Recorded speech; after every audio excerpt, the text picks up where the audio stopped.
From Brevity Studios in New Zealand, I'm Ryan Wolf, and this is Guilt.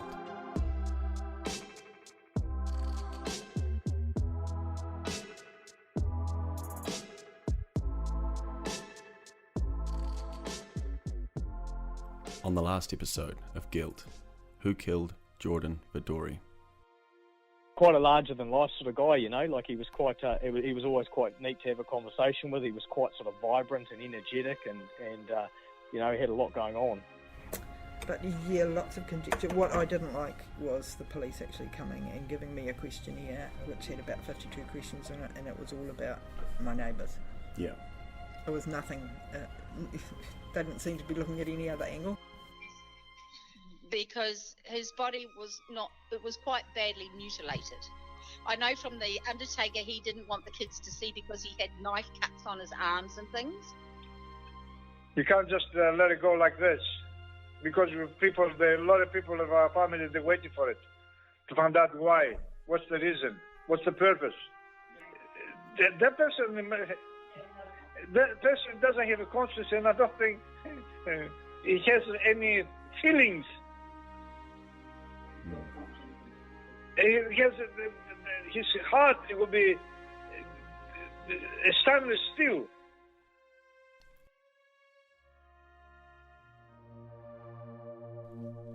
First off, I want to thank you all for your amazing support and feedback after episode 1.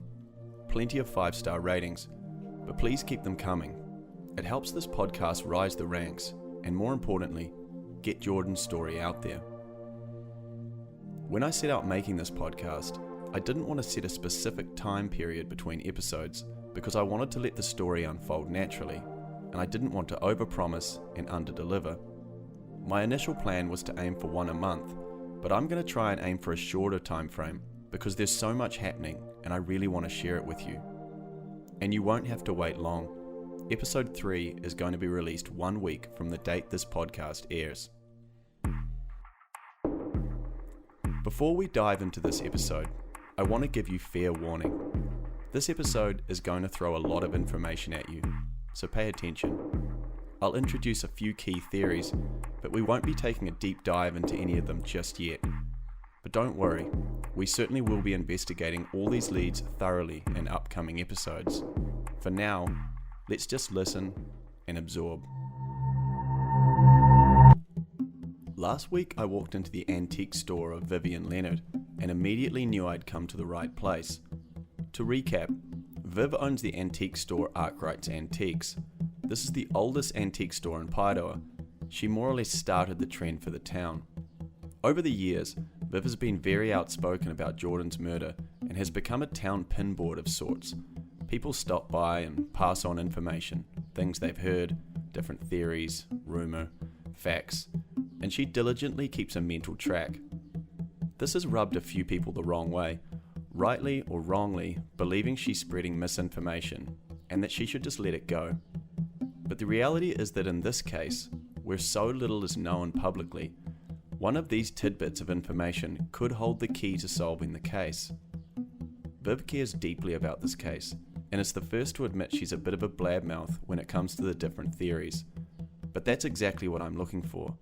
I told her I needed to hear all the rumours, no matter how crazy, so I can investigate each one in order to rule it out. And she welcomes this, a potential end to all the speculation. Initially, when I walk in the shop, it does look familiar. I've been here before, although years ago, and only as a casual bargain hunting customer. This time, I come with a far different purpose in mind. As I enter the shop, I find an older woman struggling to scan her COVID QR code, an ironic reminder of the modern times we live in, given the age of the items in this antique store. Just pull it away a bit further. Back. Oh, there we go. Thank you. They can be a bit tricky, those things, can't they?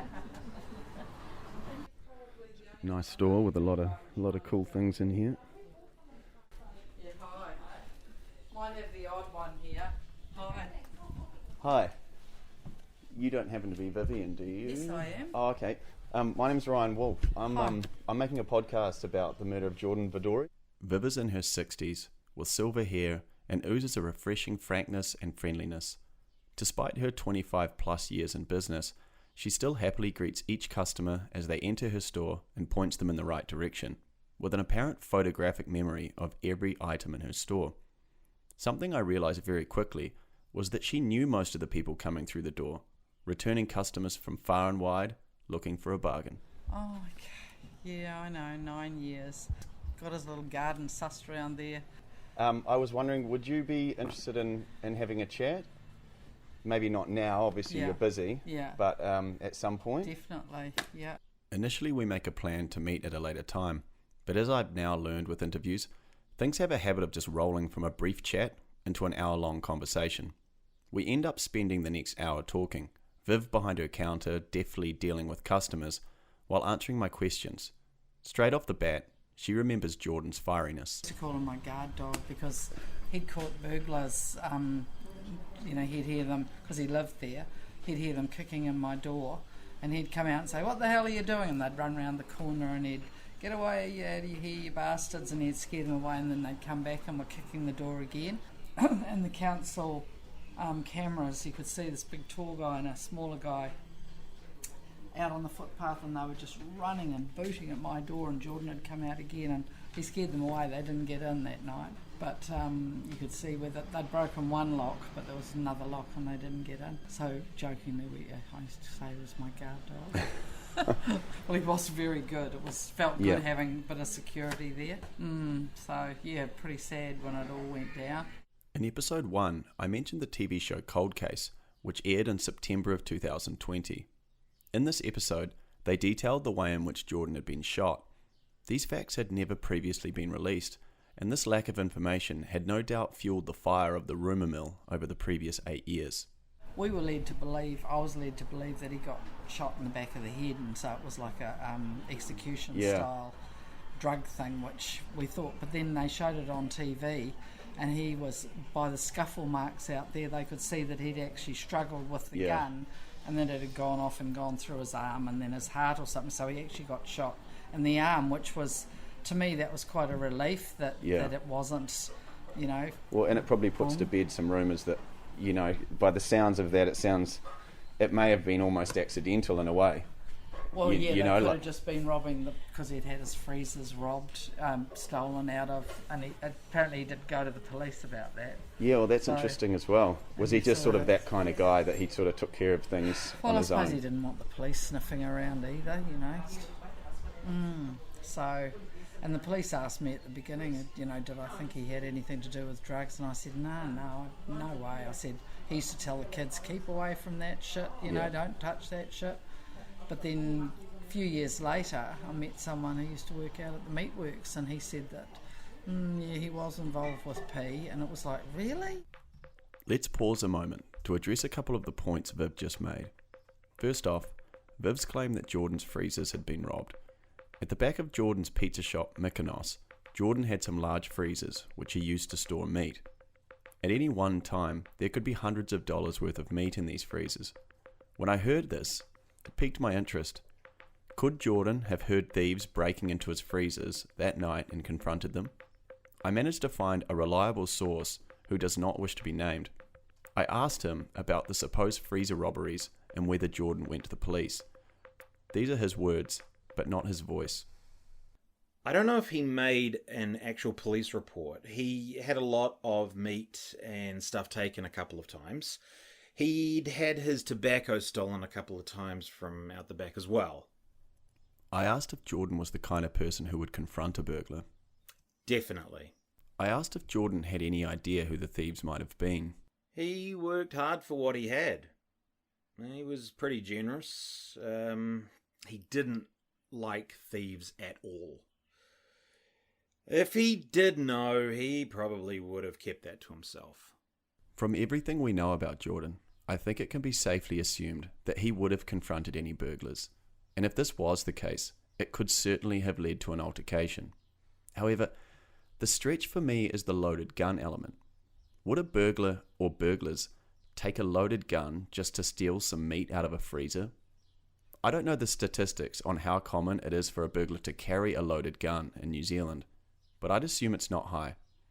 But that doesn't mean it's not possible. Now, On the surface, this is an extremely important piece of information. Multiple known burglaries in the months leading up to Jordan's murder. This gives us our only known motive at this point. I'm going to need to investigate the freezer lead thoroughly at a later stage. The second point Viv raised is the drug implication. In New Zealand, and probably anywhere in the world, anytime there is an unsolved murder where the victim has been shot, people are going to speculate about drugs and gang involvement, and this case has been no different. I want to make clear that in my investigation to date, I have found no evidence that Jordan had any involvement in drugs or any gang connections whatsoever. In fact, Jordan seems to have been vehemently opposed to them. However, it is still a lead that must be pursued, and I will in a future episode. For now, Viv and I keep chatting. I explain to her what a podcast is and what my plans are for the investigation. It's then that she mentions a name that I haven't yet heard, but one that would come up again and again. Before we continue, I just want to be clear. No person has ever been charged with Jordan's murder, and any person is presumed innocent until proven otherwise. Has anybody mentioned Gareth Carey? Not yet, no. Guy who had a ponytail, he come down from Auckland. No. And apparently he got mixed up with the triads in Auckland. Yeah. And Jordan rescued him. What got him down to Paeroa, and he worked for Jordan, and I think he stayed there with him for a while until he got a flat. And Jordan had given him the sack, booted him out, and strangely enough on the night of the murder he was working. So it was like, really, what? And then a lady who went in there for dinner that night took her husband in there, and she introduced him to Jordan. And he said Jordan was visibly not himself really that night, and he said the guy out in the kitchen was throwing stuff around, and there was obviously something going on. And she said to him, "Are you all right?" And he said, yeah. And she said, "You take care of yourself now." And she patted him on the shoulder, and he said, yeah, I'm fine. Because they reckon the police caught him on a one-way ticket to China, and they stopped him at the airport. And it's just like, yeah. But they'll be watching him, I'm sure. But his mother, that boy's mother, rang me, and she told me that her son had been in trouble with the triads. And she said, and he's got a few problems because he came and sold me some stuff that he'd pinched off her. And she rang me and said, "Have you bought anything off Gareth?" And I was sort of, who? And she said, "He works for Jordan next door." And this is like, I don't know how long before Jordan was murdered. Probably 2 or 3 months. And I told her what I'd bought off him, and she said, "Well, that was my father's. My late father was a doctor, and those things are mine, $200. She said, "Put them aside, I'll come down, I'll pay you and get them back." She never ever came. And then the murder happened, and we all thought it was Gareth because we knew he'd been sacked, but he was there that night.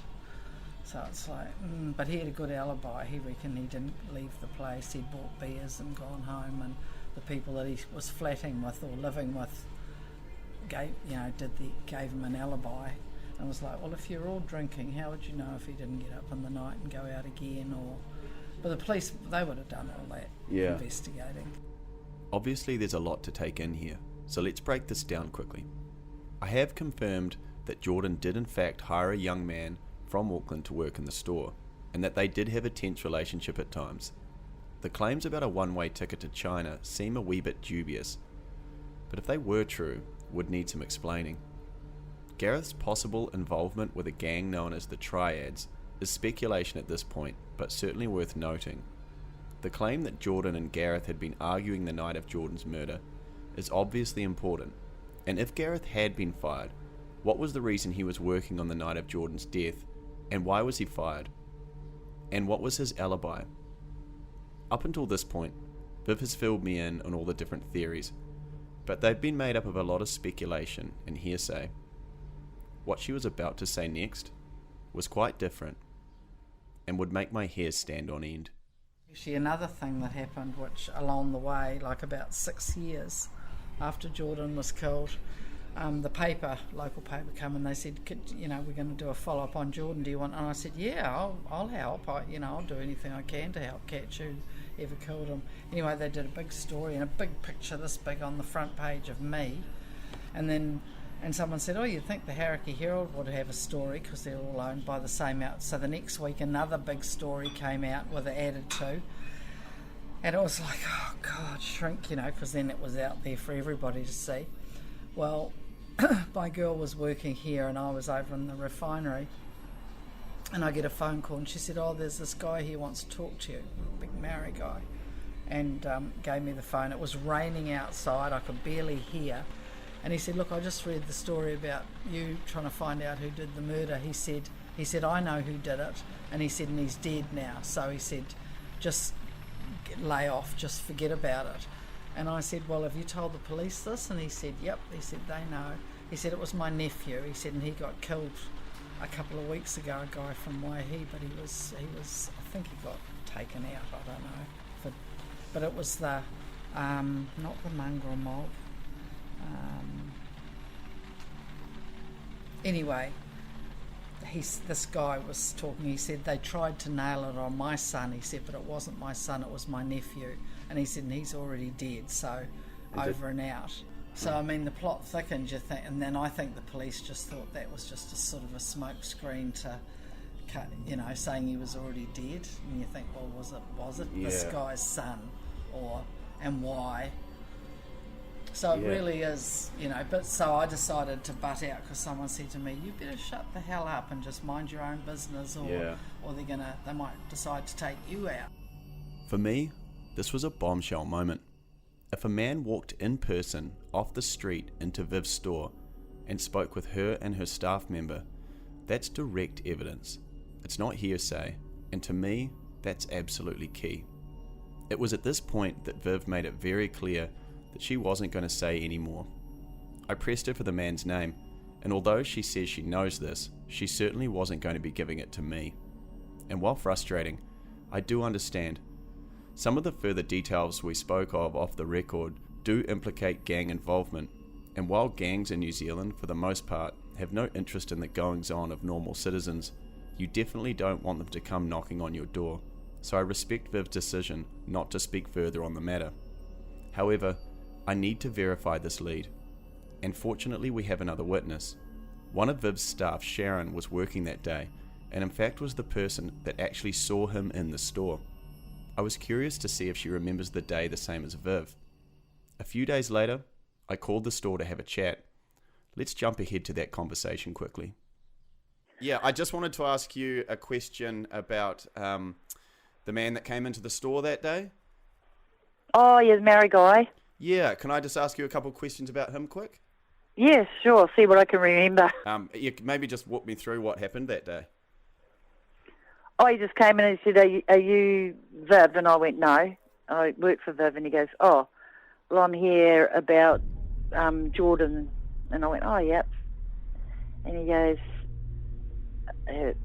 something about his nephew or something. And I said, hey, look, just stop there. I'll ring Viv for you and see if she's around or whatever. And he goes, oh, yep, okay.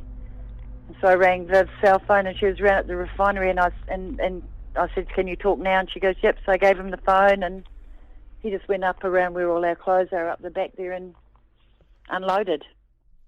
I asked Sharon if she'd heard any of the conversation with Viv, and unfortunately she hadn't. However, I asked her what she remembered him looking like, and she confirmed what Viv had said, that he was Māori, approximately 45 to 50 years old, and dressed normally. I'm making a note of these details, as I think they're going to be important at a later date. I asked her if she thought he seemed threatening in any way. Or anything. Oh, no, not at all. No. Yeah, so you seemed quite friendly. Yeah, and then he just talked to Viv and then walked out. Yeah, talked to her around the back there, and then talked to her for quite a while, and then just came back and gave me the phone and said thanks very much, and off he went. While Sharon wasn't able to verify the contents of the phone call itself, she was able to confirm that the event took place. However, at this point I have very little to go on, with no name and few details. In murder investigations, it isn't unheard of for people to come forward and make false claims, even confess to crimes they didn't commit. The reality is that until I speak to this person, I just won't know. If true, these claims could be crucial in helping solve the case. Did Jordan's killer actually die in an unrelated event years later? Or is this just a decoy? A false lead? Or has this whole story just been misconstrued into something it's not?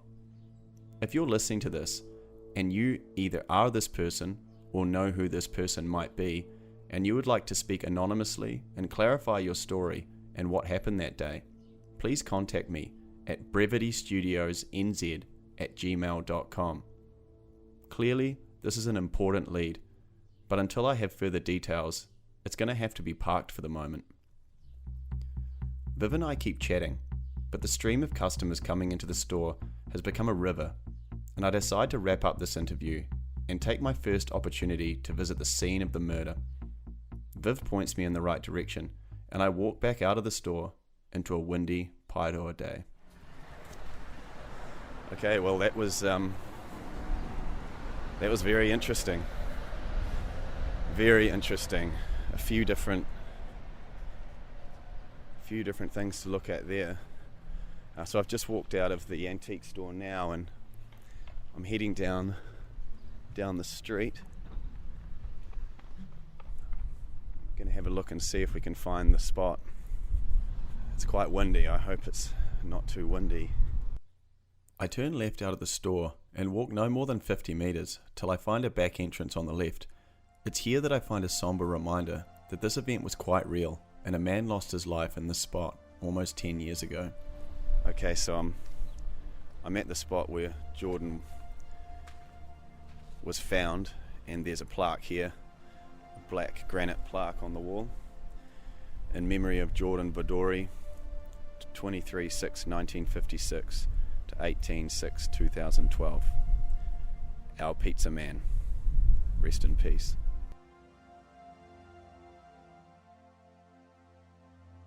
I pause here for a moment, paying my respects to Jordan. Before making my way down the small back entrance, my immediate thought is how secluded this entrance is, tucked away down a side street. What could have brought Jordan's killer or killers here in the early hours of that morning?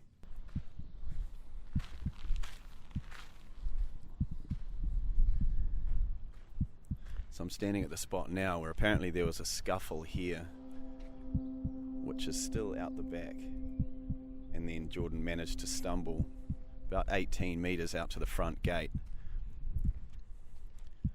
There's a few cars on the other side of the road at the moment, but I could imagine in the middle of the night this would be very quiet. There'd be no one down here. And the thing that really sticks out to me is that there's no reason why you would come down here. There's certainly no sign that there would be any kind of burglary potential down here. You know, it's corrugated iron fencing and quite a rough old looking building. Just sort of what you'd expect at the typical back entrance of old stores in a country town.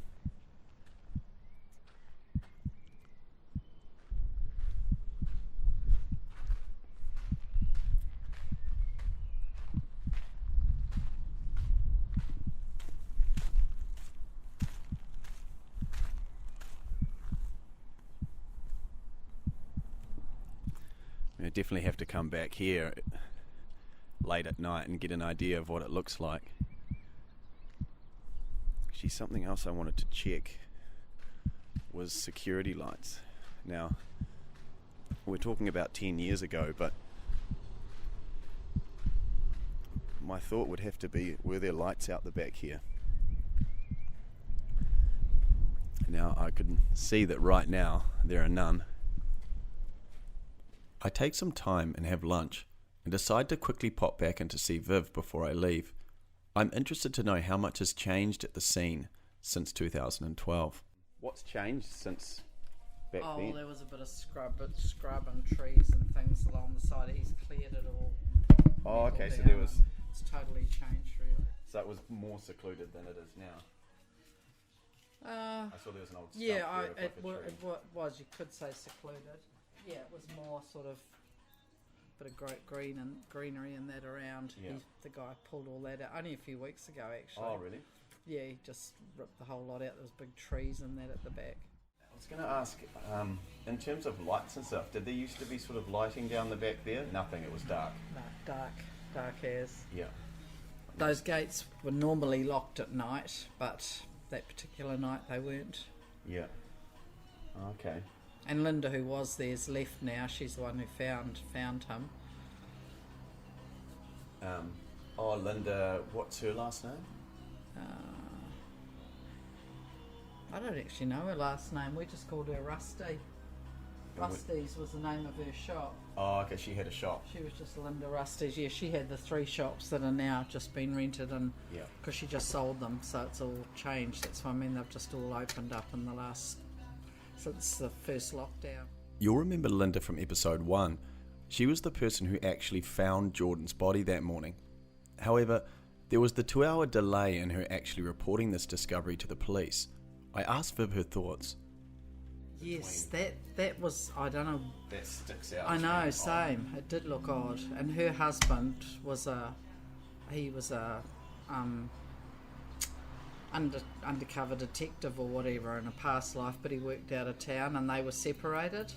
But Dick, this guy he's died since, and apparently the police went to see him on his deathbed and, asked him if there was anything he wanted to tell them, and they spent 2 whole weeks out there at his house going over the whole place with a fine-tooth comb, found nothing. I mean, he was a good guy. He wouldn't have done anything. Did she have any reason why there was that delay in time? No, I don't know why. I don't know. I never asked her, actually. It was odd, but I think when she found him,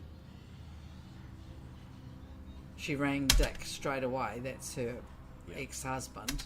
And he said to her, go inside and stay there until I get there. Yeah. And so apparently she did. But that even wouldn't have taken 2 hours. He only lived out at Crangahack. And I mean, it'd take you 5 minutes to throw your clothes on and come in. So that'd be 10 minutes, 15 minutes at the most. So why the 2 hours, I do not know.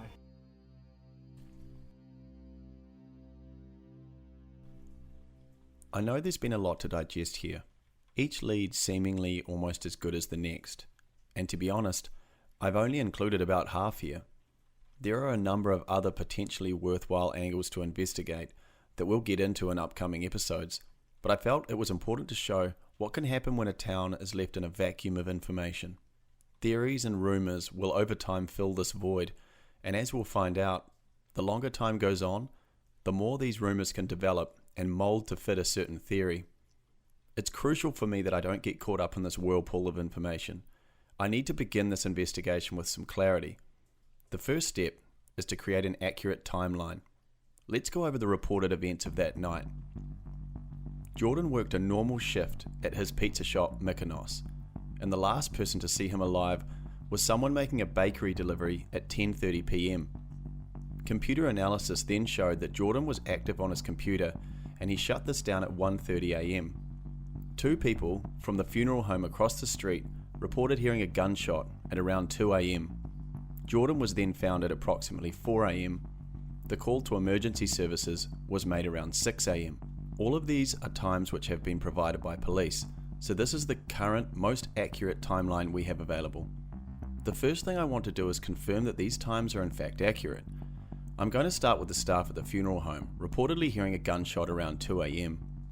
To give you an idea of location, the funeral home is directly across the small side street from where Jordan's body was found slumped against the gate.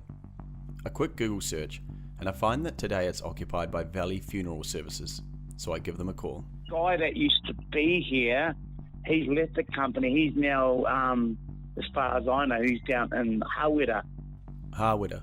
That's a small country town, similar to Paeroa, about 4 hours away. Des is kind enough to track down the necessary contact details, and I give them a call. Glenn Rogers owns South Taranaki Funeral Services, and it turns out he's been expecting my call. It's a small world in the funeral industry, it seems. Straight away, I'm not off to a good start. This is going to burst your bubble, I'm afraid, my friend. I was not living in the premises across the road at the time. However, I was the funeral director that attended to Jordan's body. So look, long story short, we actually had another staff member in the premises at the time, and I actually can't remember his name, unfortunately. At the time of this call, Glenn couldn't recall that staff member's name, but he texted me back a few minutes later saying he did remember. That man's name was Stephen Roberts. I know he was working in Rotorua for a time. I'm not sure if he still is. But he was living in there, and he actually wasn't home that evening, or didn't hear anything. I know that he said he didn't even realise it. I think he may not have been home. Glenn has made it very clear to me that as this was almost 10 years ago, he can't be 100% sure, and we do need to bear this in mind. But from his recollection, the fact that staff member Stephen Roberts was either not home that evening or didn't hear anything is in stark contrast to the police's stated timeline that at least one gunshot was heard from the funeral home at 2 a.m. It's clear that I'm going to need to speak to Stephen himself, but he's proved difficult to find. He may have worked in Rotorua for a time after Paeroa, and we believe he may have ended up in Australia, working there. If you have any knowledge of Stephen's whereabouts, please contact us. But I got the police call because we had the police contract for Paeroa. So I got the police call to come down and attend Jordan's body at the time. And even then, there's probably not a lot I can tell you because in any form of forensic case like that, you basically met at a distance and you hand your stretcher over to the police officers and they handle everything and bring you back a stretcher with a person on it for you to put in your car. And then you end up with a police officer who travels with you to the mortuary. So were you the person who prepared the body for the funeral? No. No? No. Oh. No, we did not do Jordan's funeral. Okay. We were there as police contracted funeral directors. So so we get called on behalf of the coroner. We're basically the coroner's transport agent. And it's our job to attend crime scenes or car accidents or anywhere where a death has been unexpected to uplift the deceased and bring the deceased back into the coroner's care, you see, which is what happened with Jordan. So, of course, I turned up. Everything was all cordoned off, big tents over the back entrance to Jordan's driveway and shop and bits and pieces, because I used to hire one of the garages that was around in the same area. And so, yeah, basically I pulled up and the detectives took my stretcher and took it off into a tented area and came back, obviously, with Jordan on it. But I did actually know Jordan. Oh, you did? I did. He was a hell of a nice guy. Glenn goes on to tell me that the funeral home is actually split into separate parts, the funeral home and an apartment for staff. Glenn did live in this apartment for a time. I asked him how soundproof the building is and whether someone might hear a gunshot. Because you lived there after that time, what would be your thoughts on sort of when you're inside at night, how much you can hear? Is the accommodation on the other side or? So if you're looking at the funeral home, yep, the accommodation is down the right-hand side, the funeral home is down the left-hand side. However, and this is the thing, it's a solid block building, right? Yeah. Which the other problem is that if you're standing on Hall Street looking at the funeral home, the master bedroom is right at the very back of the building. And if you're in a deep sleep in a solid block building, it's not always the easiest. Across the road, at the back of the building, across the road, you've got the fire station and you've also got the landing pad for the helicopter for Paeroa, which is right there by the fire station. They can have helicopters land and fire sirens go off. You learn to sleep through it. And when you're living in town, as it were, as much of a town as Paeroa is, and you've got trucks that are coming through down the main road, after a while, you just learn to sleep through it. Mm. Yeah. So would we have heard a firearm go off? Maybe not. Because, as I say, your body teaches itself to sleep through things. So could a gunshot have been heard? Maybe. I make a mental plan to try a field test at some point in the near future. Glenn and I continue to talk about his fond memories of Jordan, and the conversation swings to the finding of Jordan's body and Rusty, or Linda Hunter. Glenn knew Linda loosely, as they all lived in close proximity, and I asked him if he's aware of the time delay in reporting Jordan's body being found. He says he is, and does admit it's odd, but follows it with this statement. Hey, you can make a million assumptions just by looking at someone, and you can make a million wrong assumptions too. Of course. So I can't really say anything just on the look of the man. Yeah. Rusty was always a bit rough around the edges, and so were her mates. But some of them, I know a lot of people that are rough around the edges, but they got good hearts, He makes a great point here. While the very nature of an investigative podcast like this will always involve an element of speculation, it's crucial that any questions are asked for the right reasons, not because of the way a person looks or how they might wear their hair. One thing is absolutely certain. The only way to remove doubt and clear up the rumours is to go to the source. Rusty no longer lives in Paeroa. She sold up her shop 3 years ago and has since moved away. I managed to track down her phone number, but if I'm honest, I sat on it for a week. I knew this was potentially going to be a very important phone call. Ideally, I would have liked to meet her in person, but I had no idea where she lived, so that wasn't possible. I decided to just give her a call and see what happened. My first couple attempts were met with an answering machine and no immediate reply. Just when I was starting to think I was hitting a dead end, my phone rang.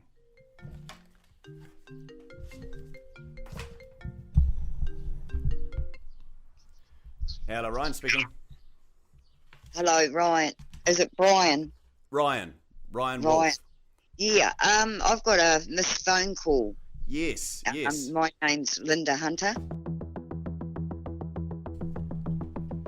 Guilt is written, produced and edited by me, Ryan Wolf, and is a product of Brevity Studios New Zealand.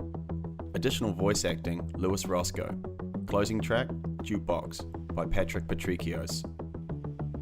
While this podcast is not made for any financial gain and nothing is expected, producing shows like this require a huge amount of time and money. If you'd like to show your support with a small donation, it would be greatly appreciated, and you can do this at our Acast support page. The link can be found in the description of this episode. On the next episode of Guilt, who killed Jordan Voudouris? So I sort of felt guilty. Yeah. Yeah.